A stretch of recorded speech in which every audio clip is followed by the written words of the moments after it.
The public health challenge of drug abuse and addiction is being discussed here at the United Nations in Vienna this week at the 61st session of the Commission on Narcotic Drugs.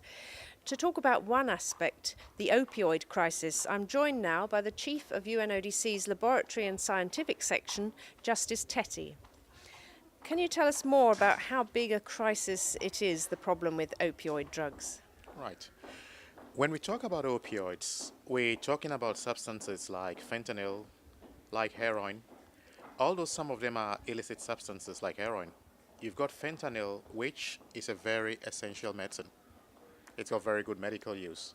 Unfortunately, in the wrong hands, this can lead to overdoses and deaths. If you look at what we're doing in Vienna this week, it's all about ensuring that such substances are available for medical and scientific use whilst we try to prevent abuse.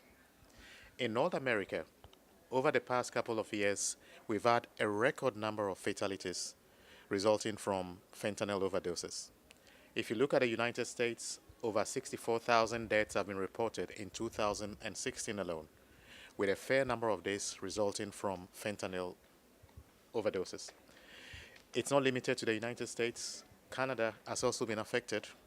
Estonia has experienced this problem for a very long time, and we're now seeing pockets in Europe reporting overdoses due to fentanyl. Well, today at the Commission there was discussion about putting some more of these substances under international control, or scheduling them as it's called. Can you explain what happened and what this will mean?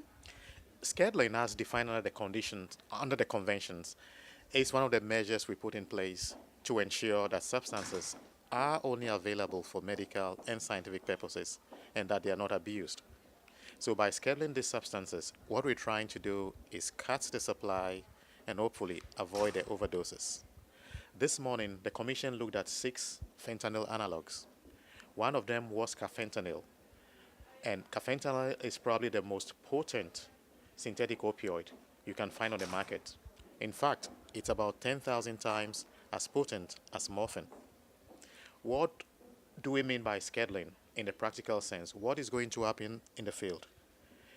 By getting these measures in place, as early as the end of April, once all member states have received the note verbal from the United Nations, they will be able to control the supply of fentanyl and its analogs, all the 6 analogs.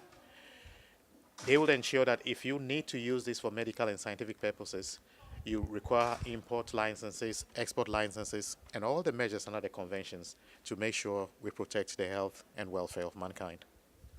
What will be UNODC's role then in supporting the member states to implement this decision? I'll tell you, UNODC has already been preparing for such a decision. And the reason why we've been preparing is this decision kicks in 1 month after today. We've been getting methods of analysis ready for laboratories and law enforcement in countries.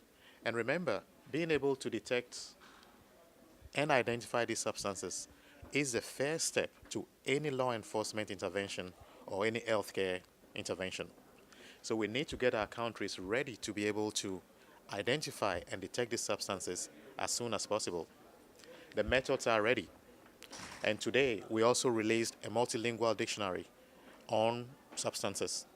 What this is going to do is help law enforcement officers, border officials, frontline officers to be able to detect these substances by knowing the local names, by knowing the chemistry behind these substances. For the laboratories, we'll be providing the tools like authentic standards they need to use in identifying these substances. And as early as next week, starting in Panama, we'll be rolling out training programs for law enforcement officers to ensure that when such powders cross into their countries, they will be able to detect it in a timely manner to prevent some of these fatalities. How can we ensure, though, that there is enough of this, the drugs that are needed for medical use, while at the same time controlling and trying to prevent them from falling into the illicit markets? It is a challenge UNODC has been trying to deal with in collaboration with WHO. We've got a very active program which looks at access to medicines.